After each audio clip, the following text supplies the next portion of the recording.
The meeting started with us thanking the acting president, deputy president, for what he has done for the arts, the sport, arts and culture sector. But he was arts and culture. We spoke about things like the Mzansi Golden Economy, which he pioneered, which he started, which is still today one of our flagship programs. And we thank him for the good work he's done.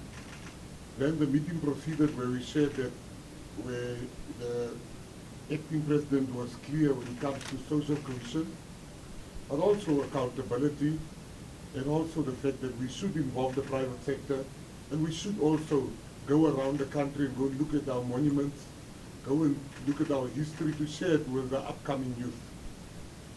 We then shared with him that we are repatriating our heroes, the likes of Duma Nokwe, Basil February, Matt Florence, and that is the president will be leading that ceremony in the next few weeks, where you will get an invite. What we spoke about our intention to bring the F1 as the first African country. We did have it in 2003, but some of you are still at kindergarten. Look at your usefulness. We spoke about Power Slam that we intend to bring to South Africa, normally known as Chisampama. We spoke about our world champion Dricus being the world champion UFC fighter,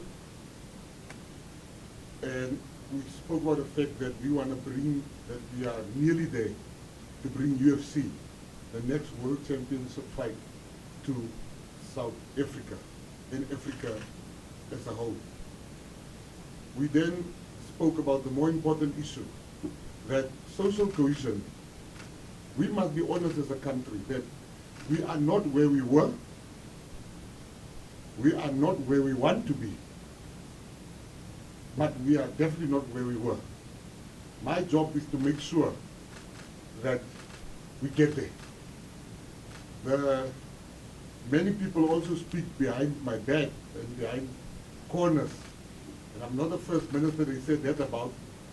When it comes to the Department of Sport, Arts and Culture, that this is a junior department.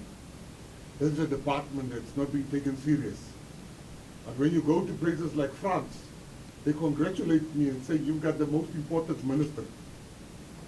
The deputy president, acting president now told me, when I do this, I'm not saying this is the deputy president.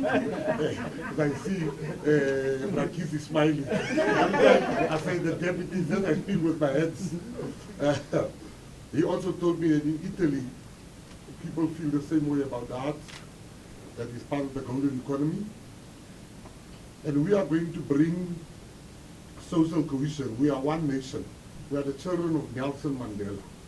We should not let those ones that want to detract us, those ones that want to separate us, those ones that want to divide us, we should not even give an ear to those. We should lend our ears to people that come with ideas for us to go forward. And one of the most important things we discussed was the fact that we shared with the acting president that for 30 years in this country, the same conversation about transformation in sport has been happening. I think it was Einstein that said if you do the same thing over and over again and expecting different results, that's insanity.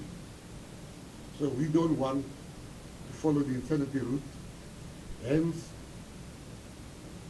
the debate or the discussion will shift to where it should have started, which is you can't expect equal outcomes if there's no equal access. You can't expect the black swimmers at the Olympics, but there's no pools. It's madness.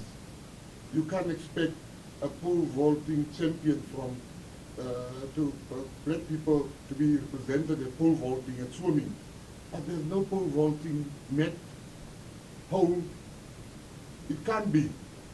And I assured the acting president that my term the Minister of Sport, Arts and Culture would want to be a term where I make sure that arts, community halls get used for its purposes, for community theater, community functions every day, because it can't be at the moment it's not being fully utilized. You use the community hall twice or 3 times if you are lucky, but we're going to turn that into community theaters, where it should be, today you train, tomorrow you perform, and because we take the art serious. We're also going to fight very hard to make sure that artists get recognized as workers. We can't be treating our artists and our creatives as if they are not, currently they are not being recognized as workers.